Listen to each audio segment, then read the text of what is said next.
Hello guys, welcome to Barca Forever, the channel that brings you all the news, updates and just general discussions surrounding the world of the blue and red. The best team in the world, FC Barcelona. Let's get into it. Obviously guys, we start off this episode by celebrating the win over Real Madrid in the Super Cup. The boys gave us a great display last night. I think the celebrations went well into the night and probably early into the morning. I think we watched a great match, proper El Clasico, a match which more often than not always provides a great spectacle. And that's exactly what we were given last night. A clash of two different styles. Barcelona and Real Madrid always have different ideas or approaches to their football, with Real Madrid relying on sitting back and then hitting Barcelona on the counter-attack, while Barcelona was keeping possession and trying to unlock with key passes that penetrate the defense.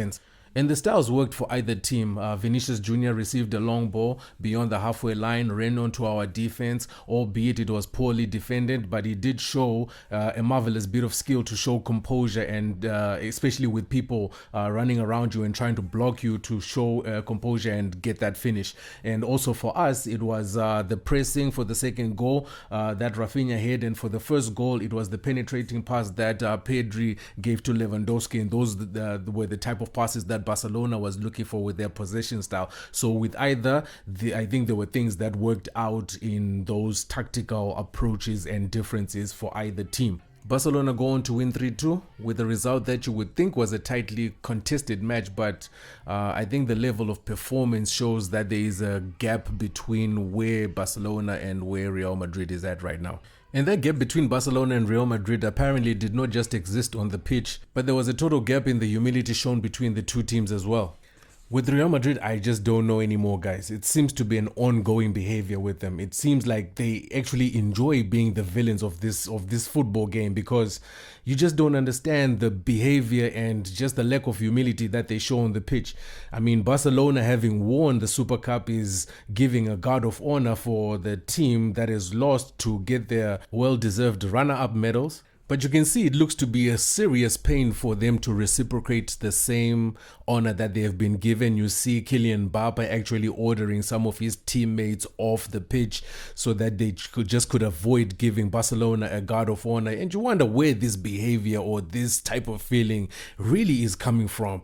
I mean, ever since Vini lost the Ballon d'Or and the whole of Real Madrid threw their toys out of the sandbox because they just won't send anybody to the ceremony, it's just been continuation on continuation of this type of behavior, complaining off the pitch, complaining about matches, complaining about the Negreira case just because they lose titles. These things always come up, things that have already been closed a long time ago. They always bring stuff up just to cause the chaos because they simply can't handle losing. It's crazy.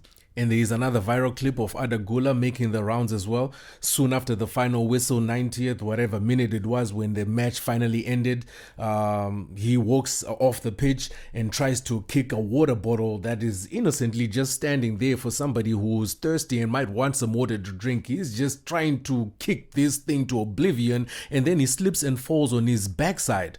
And that was just funny and deserved karma, because why the animosity? That's what I'm saying. You wonder where this animosity is coming from.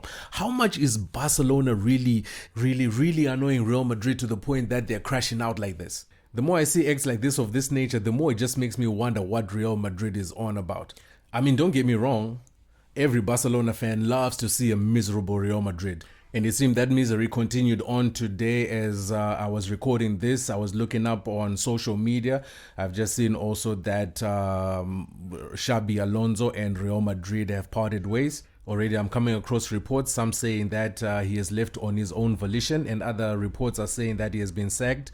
Either way, it wasn't a shock. I think it was expected. There had been threats to his job prior to the Super Cup. And we know that the Real Madrid hierarchy has sat before and discussed Xabi Alonso's future because of the results that he was getting, and just trying to see if they could give him a bit of leniency to see if he could improve. But it seems time has run out for him, and this is the end. And now it's just time for them to see how they can best navigate till the end of the season. I think Alvaro Arbeloa is the man who's going to be taking over until such a time they find a somebody who's going to be staying in that position probably at the end of the season. But for us winning the Super Cup, just like last season, I hope this is the spirit that we need to get our rocket off and fire through the season and try to get everything that we did last season, but this time probably also including the Champions League. It's been a long wait. We've been waiting for over 10 years now, Kules, and I think time is near. We were close last season, and I think we can really make that push to get to the final point that we need to and bring that thing home again.